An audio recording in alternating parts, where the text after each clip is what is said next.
Hello, BookTube people, health nuts, and book readers everywhere.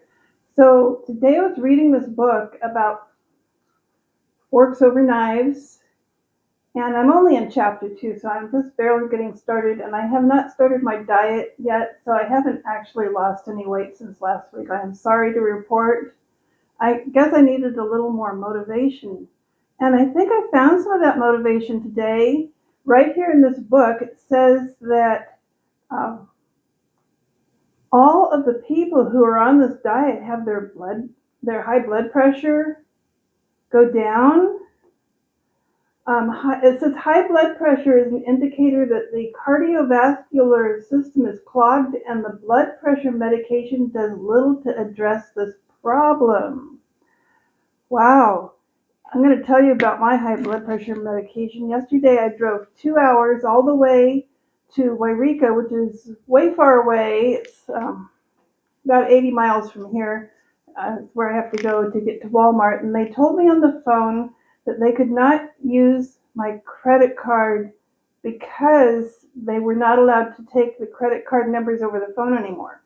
So I had to drive 80 miles all the way out there to get this little pill bottle.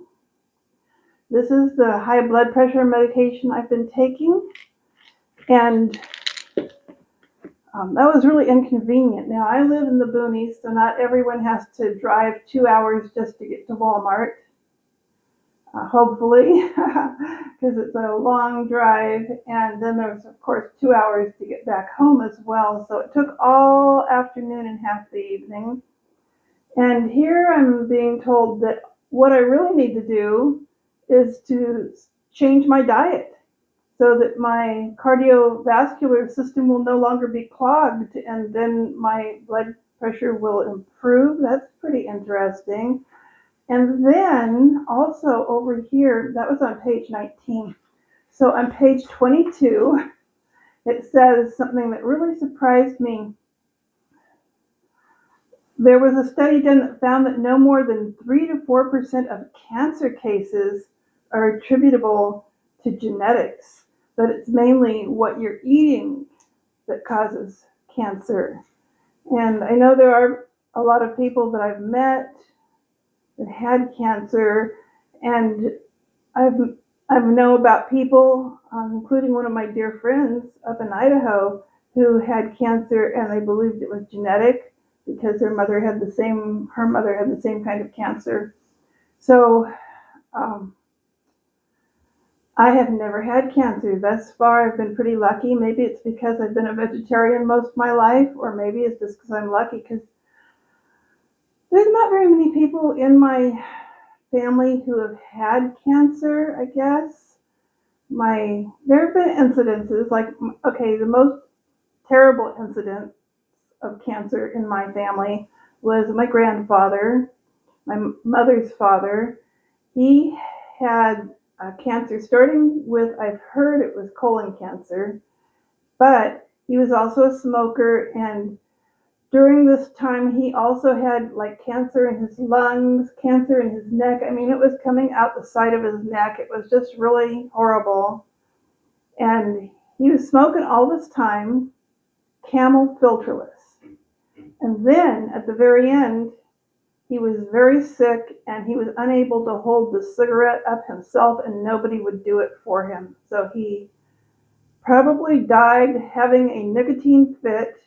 I hate to say that, but it's just so sad that he died in such a horrible way, because I wasn't there at the moment he died, but I had been around him a lot during the time he was sick.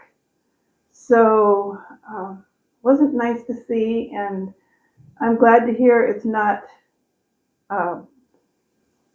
probably not hereditary. So I learned those two things today, that I could probably overcome high blood pressure and get rid of the medications. That would be nice. No more 2 hour drives out to Wairika. And also, only about 3 to 4% of the cases of cancer are hereditary. But we should be concerned about what we eat.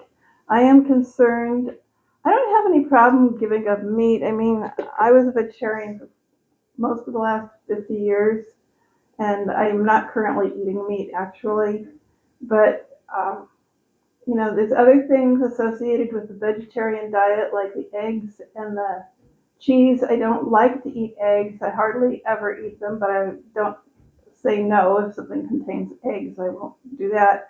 But cheese is still a problem for me, and I don't know how I'm going to stop eating that because I just need to learn how to appreciate food more without the cheese or dairy, like, the cheese dressing that I put on my salad. That would probably not be good on the forks over knives diet.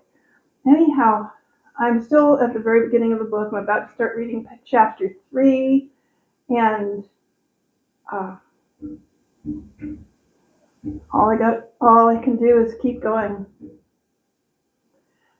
So thanks for watching, and I'll talk to you another time. Oh, did I say about my weight? I did not lose any weight this week. Not surprising because I wasn't really dieting this week anyway. So talk to you later.